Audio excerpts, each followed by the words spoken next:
একটা হলো আল্লাহর রাস্তায় জিহাদ করতে গিয়ে দিন প্রতিষ্ঠা করতে গিয়ে শরীরে তাজা রক্ত, এটা দাম আল্লাহ তাআলার কাছে বেশি। 2 নাম্বার হলো আল্লাহ জাহান্নামের ভয়ে জান্নাতের আশায় গুনাহের জন্য ইস্তেগফার করে তওবা করে যারা নীরবে নির্জনে বৈশা আমার মালিক মাওলাকে নিয়া নির্জনে নির্জনে বৈশা ঘরে কোনায় বৈশা ও আমার বাজারের ঘরের কোনায় বৈশা পাহাড়ের কোনায় বৈশা নির্জনে বৈশা মুরাকাবা মুশাহাদা কইরা নির্জনে বৈশা আল্লাহ আল্লাহ আল্লাহ জিকির করে, আর জিকিরের সাথে সাথে মাওলার মহব্বতে চোখের কোনা দিয়া পানি বের করে। নবী বলেন ওই পাক্তা পাতির চোখের পানির দাম আমার আল্লাহ তাআলার কাছে বেশি হয়ে যায়।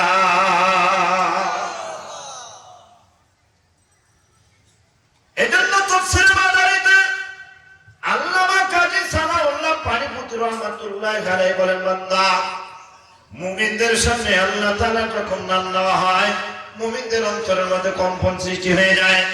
বন্ধুরা, আমার এই সিস্টেম বর্তমান জামানায় বর্তমান সময় আর কোনো মাহফিলে দেখা যায় না। এর একটা উদাহরণ, এর একটা সিস্টেম সর্বনাশ মাহফিলে গেলে পাওয়া যায়। কি কথা ঠিক? বাবা হিংসাটি কইরা উল্টা পাল্টা কথা কয়ে লাভ নাই। হাউস করে কেউ কিছু কোনোদিন করে কথা বলেন ঠিক না ঠিক? প্রিয় ভাইয়েরা আমার বাজারেরা, মাওলার জিকিরের মধ্যে যে কি বাবা, এটা দুনিয়ার কোন মানুষ যারা জিকির জাকিরিন ছাড়া কেউ বুঝে না। সংক্ষিপ্ত আকারে একটু কথা আপনাদেরকে বোঝানো যায়। দারুল উলুম দেওবন্দের আল্লাহর ওলি কাসেম নানুতুবি রহমাতুল্লাহি আলাইহি পৃথিবীতে বর্তমান জামানায় এমন কোন মাদ্রাসা নাই যেই মাদ্রাসা দারুল উলুম দেওবন্দের সাথে এই বর্তমান মাদ্রাসাগুলি সম্পর্ক নাই। আজকে যেই মুহাম্মদিয়া হাফিজিয়া মাদ্রাসা, এই মাদ্রাসার সাথে দারুল উলুম মাদ্রাসার একটা সম্পর্ক আছে না নাই? কি কথা আছে? এই দারুল উলুম দেওবন্দের প্রতিষ্ঠাতা হযরত কাসেম নানুতুবি রহমাতুল্লাহি আলাইহি ওই জামানার একজন বিখ্যাত আল্লাহর ওলি। কাসেম নানুতুবি রহমাতুল্লাহি আলাইহি ওই জামানার আরেকজন বিখ্যাত ওলি, আল্লাহর ওলি, তার নাম হলো হাকিমুল উম্মত মুজাদ্দিদে মিল্লাত মাওলানা শাহ আশরাফ আলী থানভী সাহেব রহমাতুল্লাহি আলাইহি। আরেকজন বুজুর্গ, তার নাম হলো রশিদ আহমদ গাঙ্গুহি রহমাতুল্লাহি আলাইহি। এই সমসাময়িক বুজুর্গ হাজী ইমদাদুল্লাহ মুহাজির মক্কি রহমাতুল্লাহি আলাইহি হাতে হাত দিয়া বায়াত হইয়া, ও বন্ধুরা আমার, এই সিস্টেম সাজিয়া তরিকার খেলাফত লাভ করে এই উপমহাদেশের ভিতরে আজকে সেই সিলসিলা চলে। জোরে কোন মারহাবা। ভারতে পর্যন্ত ষোলবার সফর হয়েছে। আপনি পুরো আসামের ভিতরে দেখলে দেখা যাবে 10টা মসজিদ থাকে, 5টা মসজিদ আছে খানকা মসজিদ। কি মসজিদ? খানকা। এখনো এই কাসেম নানুতুবি রহমাতুল্লাহি আলাইহি খানকার ভিতরে বৈশা মুরিদদেরকে নিয়ে যখন জিকিরের মজলিসে বসতেন, একবার বলতেন সুবহানাল্লাহ সুবহানাল্লাহ। একবার বলার পরে কাসেম নানুতুবি রহমাতুল্লাহি মুখটা চুপ করে বন্ধ করে বসে থাকতেন। মুরিদেরা 10 বার 20 বার 30 বার পর্যন্ত বলে ফেলত। কাসেম নানুতুবি রহমাতুল্লাহি একবার বলে চুপ করে বসে থাকে। মাহফিল শেষ হওয়ার পরে জিজ্ঞেস করে, হযরত আপনি একবার সুবহানাল্লাহ বলার পরে মুখটা বন্ধ করে বসে থাকেন, আর আমরা মধ্যবর্তী সময় 20 বার 30 বার 40 বার বলে ফেলি, ঘটনা কি?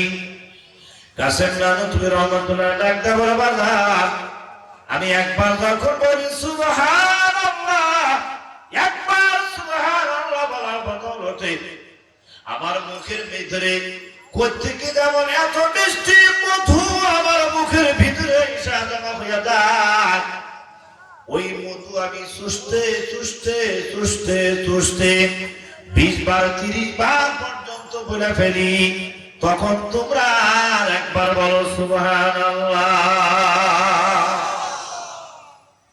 ভাইরা বাবারা, আল্লাহর জিকিরের মধ্যে যে কি মজা, এটা জাকিরিন ছাড়া কেউ বুঝবে না। কি বলেন? যে ব্যক্তি ভাত খায় সেটা ভাতের মজা বুঝবে, যে ব্যক্তি রুটি খায় রুটির মজা বুঝবে। কি কথা ঠিক না? যারে সাপে কামড় দিচ্ছে সে বুঝে সাপের কামড়ের ব্যথা। কি কথা ঠিক? না কামড়াইলে কেউ বুঝবে না। এই জন্য বাজান আল্লাহর জিকিরের মধ্যে যে কি মজা, কবি বলেন আল্লাহ আল্লাহ ইচ্ছে ছিরিন ইসলাম চিরে সাকার মে কুনাত দানম থানাম জিকির হাফা মুদকি যাই রুহেরা মারহাবা মুদ ইদলে মজরুহেরা। আল্লাহর জিকিরের আগুন একবার যার কলিজায় লাগছে, যার কলিজার ভিতরে আল্লাহর জিকিরের আগুন লাগছে, মাওলার জিকিরের ইশকের আগুন যার কলিজায় একবার লাগছে, ওই ব্যক্তি ছাড়া, ওই জাকিরিন ছাড়া, শেখ ছাড়া কেউ বুঝবে না। এজন্য আল্লাহ বলেন ইন্নামাল মুমিনুনা আল্লাযীনা ইযা যুকিরাল্লাহ। এক নাম্বার হলো মুমিনদের এক নাম্বার আলামত হলো মুমিনরা সর্বাবস্থায় সর্বহালতে চলতে ফিরতে সকালে বিকালে সাইকেলে সর্বহালতে সর্ব অবস্থায় জবান দ্বারা আল্লাহর জিকির করবে।